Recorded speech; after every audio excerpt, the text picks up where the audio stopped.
हाँ, तो आज हम लोग सॉल्यूशन चैप्टर के सेकंड पार्ट का रॉल्स लॉ के जो फार्मूला है उससे रिलेटेड आरसीएम का न्यूमेरिकल देखेंगे। आरसीएम न्यूमेरिकल आज देखेंगे। आरसीएम न्यूमेरिकल की जो बुक है, जो स्पेशली पीएमटी और आईआईटी के लिए लिखी गई है, उस बुक का न्यूमेरिकल हम लोग आज इस क्लास में देखेंगे। इसमें के बहुत सारे न्यूमेरिकल जो है प्रीवियस आईआईटी के एग्ज़ाम्स में आए हुए हैं, जेईई मेंस में आए हुए हैं। तो इन न्यूमेरिकलों को आप देखिए। जैसे ये क्वेश्चन आया हुआ है 2 साल पहले जेईई मेन में, तो इस तरह के क्वेश्चन आते हैं। आप इनको थोड़ा ध्यान से देखें कि कैसे बनाया जाएगा। जो रॉल्स लॉ का फार्मूला था, उसी फार्मूला से हम लोग इन प्रॉब्लमों को देखेंगे। सबसे पहले इस क्वेश्चन नंबर, ये आरसीएम का 14 है। इस क्वेश्चन में कहा गया है कि the pressure of water vapour of A solution containing a non volatile solute is 2% below that of vapour pressure of pure water. यानी प्योर वाटर का अगर वेपर प्रेशर एज्यूम कीजिए कि 100 है, तो 2% बिलो मतलब 98 हो जाता है। उसमें कुछ मान लीजिए कि शुगर डाल दिए, एज्यूम कीजिए नॉन वोलेटाइल सॉल्यूट शुगर डाल दिए, तो 2% बिलो मतलब 100 से 2% नीचे, यानी 98 हो जाएगा सॉल्यूशन का वेपर प्रेशर। मान लीजिए आपने एक पानी लिया, पानी का वेपर प्रेशर एज्यूम कीजिए कि 100 है, और उसमें आप कुछ अमाउंट शुगर का डाल दिए।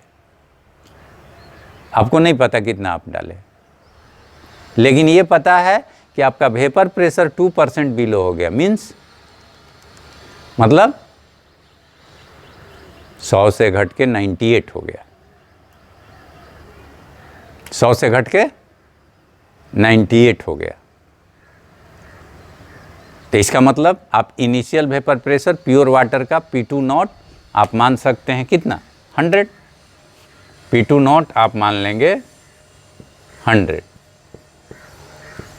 और उसमें कुछ शुगर डालने के बाद सॉल्यूशन का वेपर प्रेशर हो गया 98। ये मान सकते हैं, से मान लीजिए। अब जो है इसमें निकालना ये है कि सॉल्यूशन की मोलालिटी क्या है। तो मोलालिटी निकालने के लिए आपको जो है कोई ऐसा फार्मूला रॉल्स लॉ में डायरेक्ट नहीं दिया गया है जिसमें डायरेक्ट मोलालिटी निकाला जाए, लेकिन रॉल्स लॉ में आपको x1 निकालने का फार्मूला दिया हुआ है। और अगर आप x1 निकाल लेते हो तो x1 और मोलालिटी में एक रिलेशन है, जो आपको प्रीवियस टॉपिक में, पिछले टॉपिक में relation between mole fraction and molality हम लोग बताए हैं। उस रिलेशन से हम लोग निकाल लेंगे, उससे हम लोग ये क्वेश्चन बना लेंगे। तो फर्स्ट ऑफ ऑल आप x1 निकाल लो, और फिर x1 से आप मोलालिटी निकाल लोगे। आपको फार्मूला रॉल्स लॉ का पता है, P2 nought minus P by P2 nought is equal to x1। ठीक है, आपको P2 नॉट पता है, P पता है, P2 नॉट पता है, x1 आपका निकल गया। आप यहाँ 100 रखते हो, ये 98 रखोगे, यहाँ फिर 100 रखोगे, और ये x1 आपका निकल गया। तो 0.02 इज इक्वल टू x1। तो x1 तो आपका निकल गया ना, x1 आपने निकाल लिया ना, लेकिन निकालना x1 नहीं, निकालना क्या है, मोलालिटी। तो मोलालिटी निकालने के लिए मोलालिटी का x1 से रिलेशन होता है, आपको पता है। मोलालिटी का x1 से रिलेशन ये है, molality is equal to 1000 x1 by 1 minus x1 into M2, जहाँ M2 2 किसको डिनोट करता है? सॉल्वेंट को।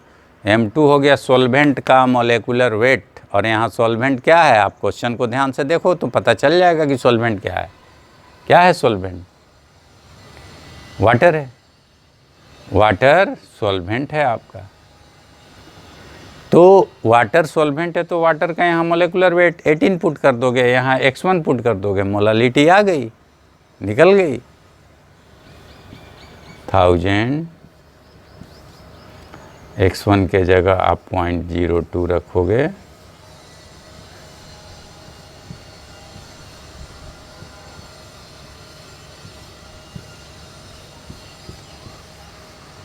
एटीन सॉल्व हो गया, कैलकुलेट कर लोगे। तो जो है इस तरह से ये क्वेश्चन आपका सॉल्व हो गया। अब नेक्स्ट क्वेश्चन हम लोग देखेंगे, ये क्वेश्चन नंबर 15। तो क्वेश्चन नंबर 15 में कहा जा रहा है कि what is the vapour pressure, what is the vapour pressure, यानी P पूछ रहा है vapour pressure at 100 degree of A solution containing this much gram of water and this much gram of sucrose. Sucrose मतलब sugar, sugar का formula भी लिख दिया गया है। शुगर का मॉलिक्यूलर वेट आपको पता है, निकाल भी लोगे। तो इस क्वेश्चन में आपका W1 कितना दिया है? 15.6, सॉरी W1 नहीं है, ये W2 है, वाटर का वेट। मॉलिक्यूलर वेट M2 कितना दिया गया है? 18। W1 कितना दिया गया है? सुक्रोज का वेट 1.68, और सुक्रोज का मॉलिक्यूलर वेट M1 कितना होगा? इन सबको बाबू ऐड कर लोगे, इन सबको ऐड कर लोगे तो आपका सुक्रोज का मॉलिक्यूलर वेट निकल जाएगा, और टोटल को ऐड करके देखो, ऐड करोगे तो कितना आ रहा है? 342। ओके नाउ, ठीक है, आप समझ रहे हो? तो इसको जो है अब इस सॉल्यूशन का आपको निकालना है वेपर प्रेशर। तो इस सॉल्यूशन में P निकालना है। P निकालने के लिए आपके पास फॉर्मूला है P2 nought minus P by P2 not. आपको याद होगा 2 से सॉल्वेंट डिनोट होता है, और नॉट से प्योर, मतलब ये प्योर सॉल्वेंट का वेपर प्रेशर है, यानी प्योर पानी का वेपर प्रेशर है, और ये प्योर पानी का वेपर प्रेशर, ये सॉल्यूशन का वेपर प्रेशर, इधर x1। तो ये तो क्वेश्चन आप बना तो ज़रूर लोगे, लेकिन प्रॉब्लम ये है कि x1 के सारे चीज़ अवेलेबल हैं, मगर और P निकालना है, P2 नॉट आपको नहीं पता है, समझ रहे? लेकिन एक दिन पिछले लेक्चरों में मैं आपके को डिस्कस करके बता चुका हूँ, लेकिन यहाँ 100 डिग्री C दिया है, P2 नॉट पता नहीं है, लेकिन आपको समझने के लिए 100 डिग्री C दिया हुआ है। इससे आपको खुद समझ लेना है कि P2 नॉट कितना होगा, P2 नॉट क्या होगा, P2 नॉट क्या होगा, आप खुद समझ जाओगे।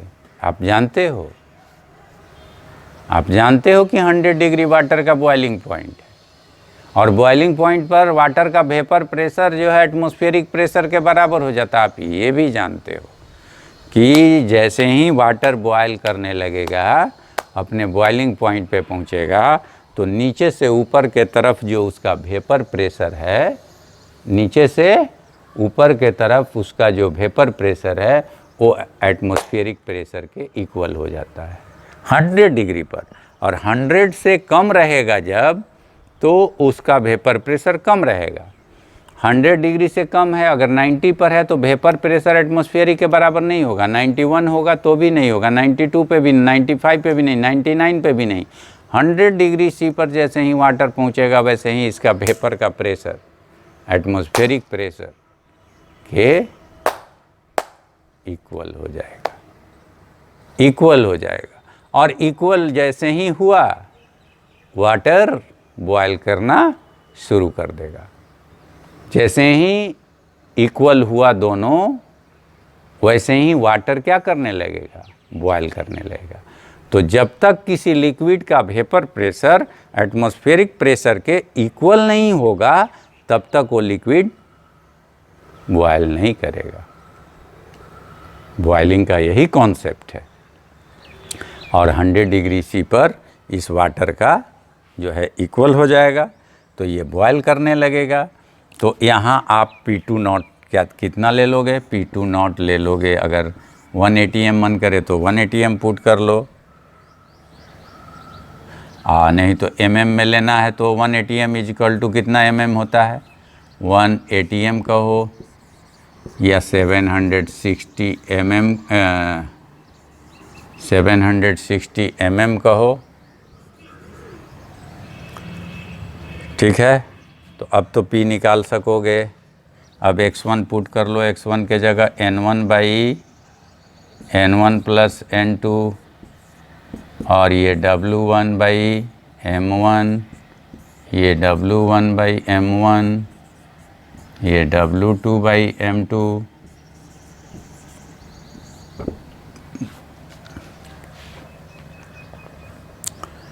तो ये P2 पुट करो, 760 minus P by P2 760 is equal to W1 1.68 by molecular weight 342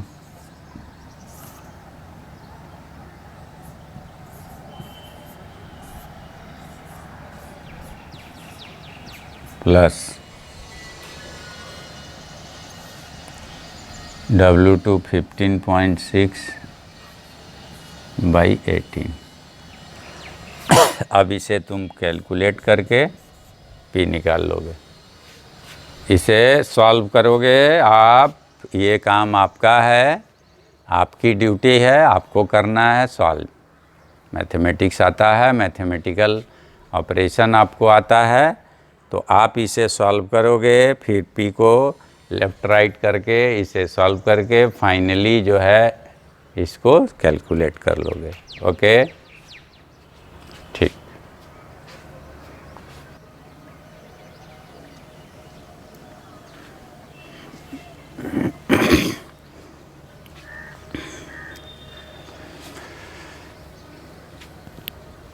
तो अब नेक्स्ट क्वेश्चन देखते हैं आगे हम लोग।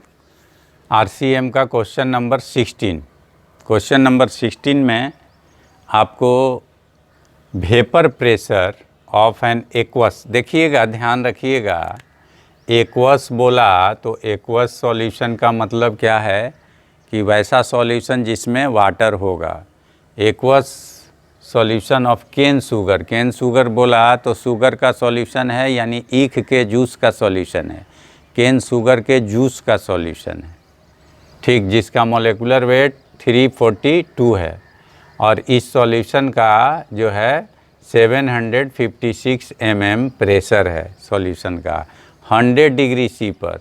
तो 100 डिग्री सी पर अभी पिछले क्वेश्चन में आप एक 100 डिग्री सी वाली बात समझे थे। 100 डिग्री सी का मतलब उसका वेपर प्रेशर, प्योर अगर 100 डिग्री सी पर पानी होगा तो उसका वेपर प्रेशर एटमॉस्फेरिक प्रेशर के इक्वल हो जाएगा। यानी कि 100 डिग्री सी के मतलब है कि P2 आपका 760 mm होगा, और आपके सॉल्यूशन का वेपर प्रेशर लेकिन दे रहा है 756 mm। समझ रहे हैं ना? इसका मतलब क्वेश्चन को आप कुछ इस कदर समझ लो कि ये जो है क्वेश्चन, इस तरह से भी आप समझ सकते हैं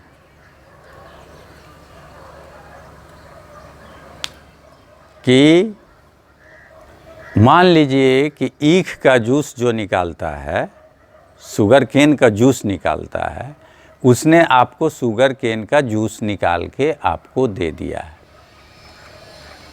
ठीक है। तो उस शुगर केन के जूस का आपने वेपर प्रेशर मेजर किया तो वो आया 756। और आपको पता है कि उस जूस में दो चीज़ है, एक तो आपका वाटर और दूसरा उसमें शुगर भी है।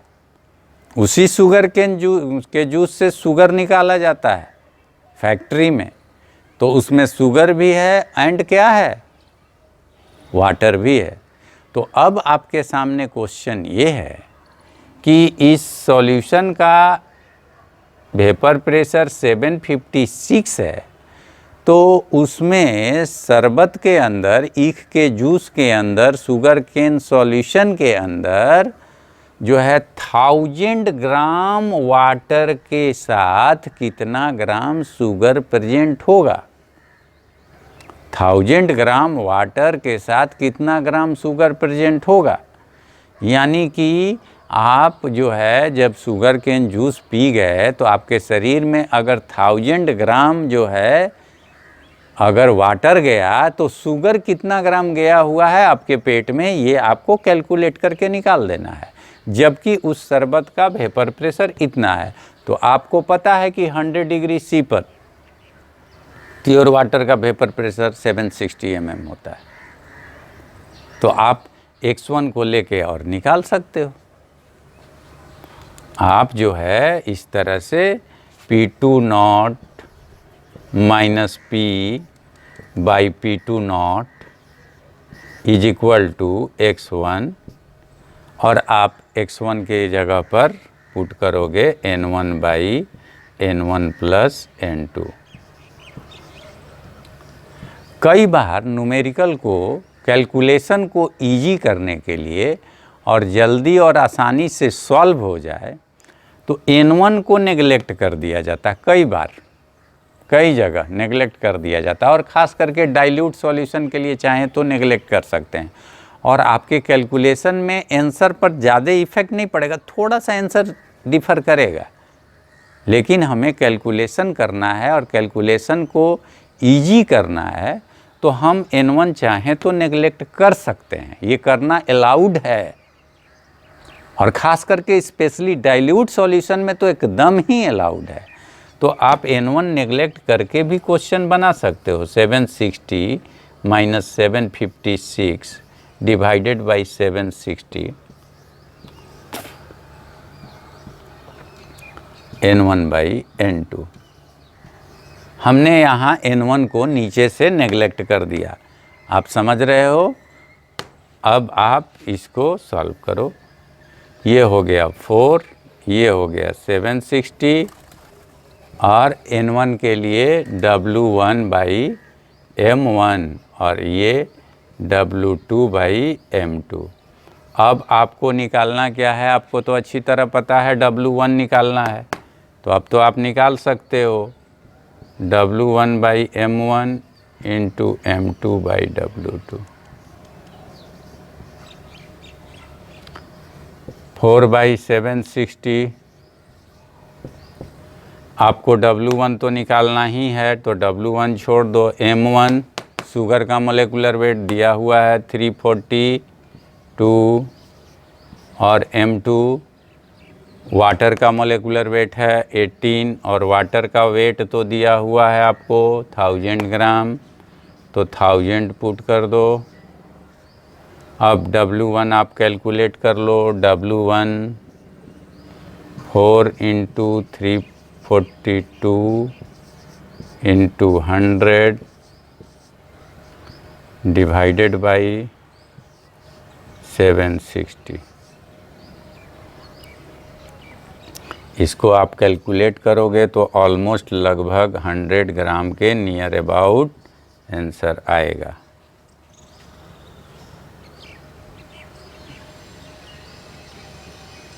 ये कटेगा, ये 4 इससे कटेगा तो 1,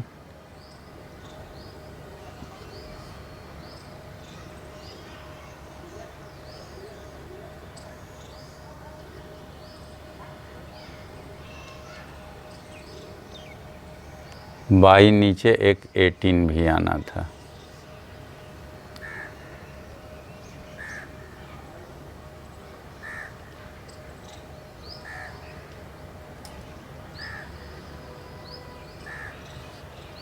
ये लगभग 18 आएगा, ये 18 कैंसिल हो जाएगा। तो इस तरह से ये सॉल्व हो गया।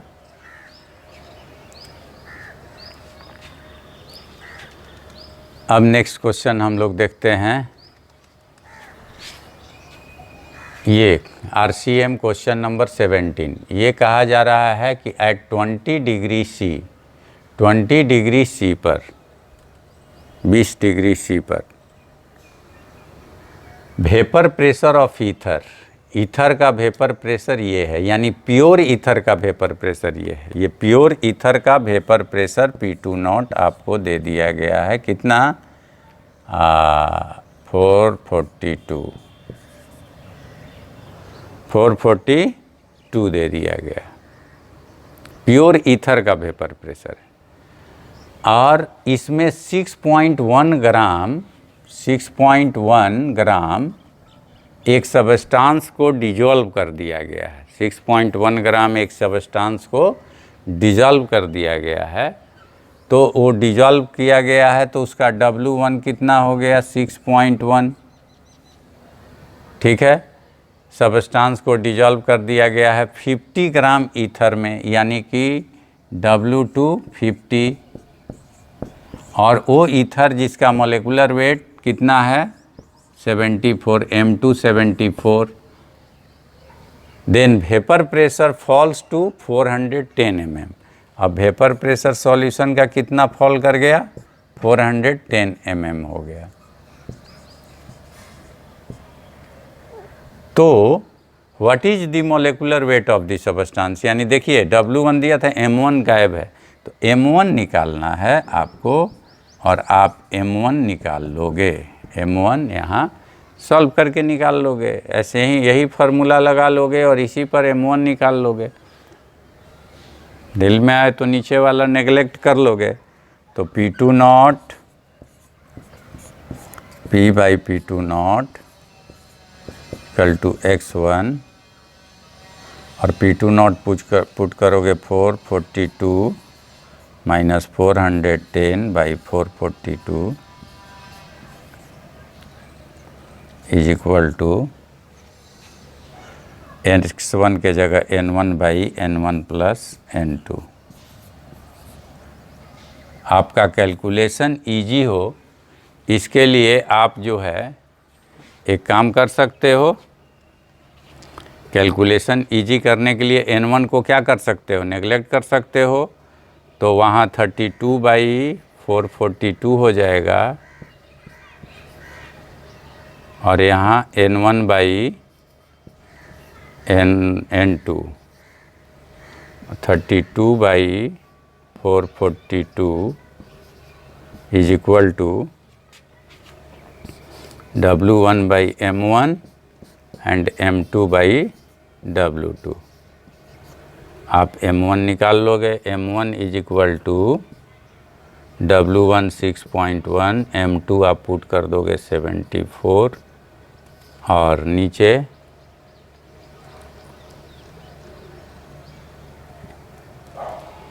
से 32 जाएगा और ऊपर 442।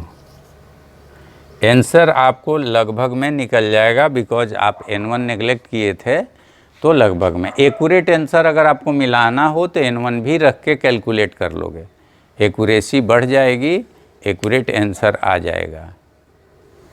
तो एक्यूरेट आंसर आ जाएगा और आप यहाँ से सॉल्व कर लोगे, निकल जाएगा।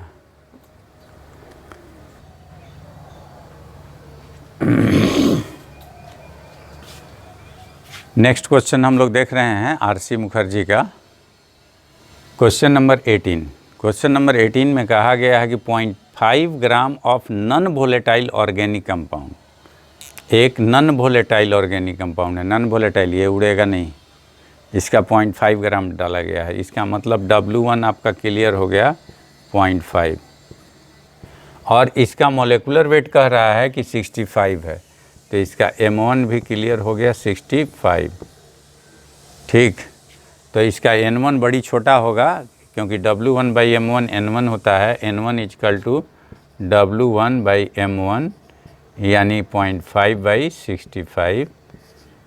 ठीक है ना, ये छोटा होगा, इसको भी हम लोग नेगलेक्ट कर देंगे। तो काम चल जाएगा, हो जाएगा।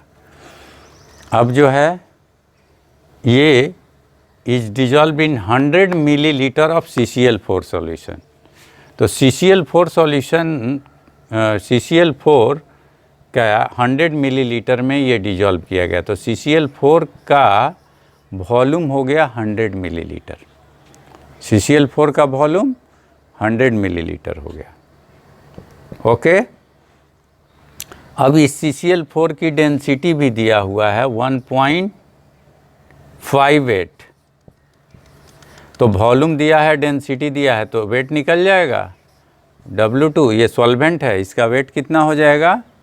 इसका वेट हो जाएगा 100 V into D, 100 into 1.58, it will be 158। इसका वेट हो जाएगा। और इसका मोलेकुलर वेट तो आप निकाल ही लोगे, CCl4 है तो मोलेकुलर वेट CCl4 का आप ऐड कर दोगे, 12 प्लस 142 ऐड कर दोगे तो 12 प्लस 142, 4 क्लोरीन का 142 होगा, और ये ऐड हो गया तो ये निकल गया आपका 154 आ गया। ये हो गया। अब P2 नॉट दिया हुआ है, आप देख लो P2 नॉट कितना दिया है भाई। P2 नॉट दिया है आपको 143, और P आपका निकालना है, P शुड बी व्हाट, तो आप निकाल लोगे। अब तो आपको P2 nought minus P by P2 nought is equal to x1। P2 nought का वैल्यू आप पुट कर लोगे, x1 के जगह n1 by n1 plus n2। आप चाहो तो n1 को नेगलेक्ट करके नीचे से निकाल लो, और चाहो तो बिना नेगलेक्ट करे निकालो, उसमें कोई अंतर नहीं पड़ता है। जैसे सॉल्व करना है कर सकते हो। P by P2 not, P2 not तो पुट ही कर लो, 143, और यहाँ n1 by n2, W1 by M1, M2 by W2 put कर दीजिए। W1 का वैल्यू 0.5, M1 65, M2 CCl4 का मोलेकुलर वेट 154 बाई 158, इसका वेट। अब आप कैलकुलेट कर लेंगे।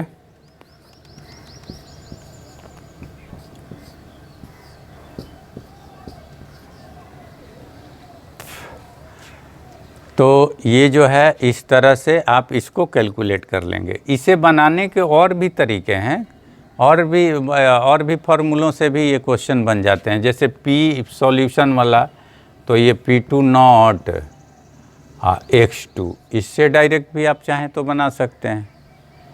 आप ये सॉल्यूशन का ही निकलेगा, तो इसमें P2 नॉट, ये सेकंड मेथड हो गया।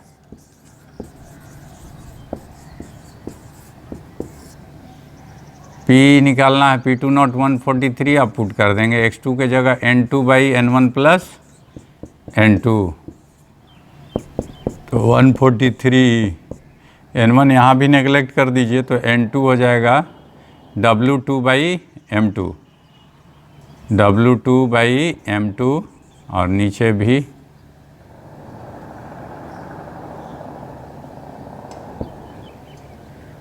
इसमें आप नेगलेक्ट नहीं करोगे, नहीं तो कैंसिल हो जाएगा। W1 by M1 plus W2 by M2,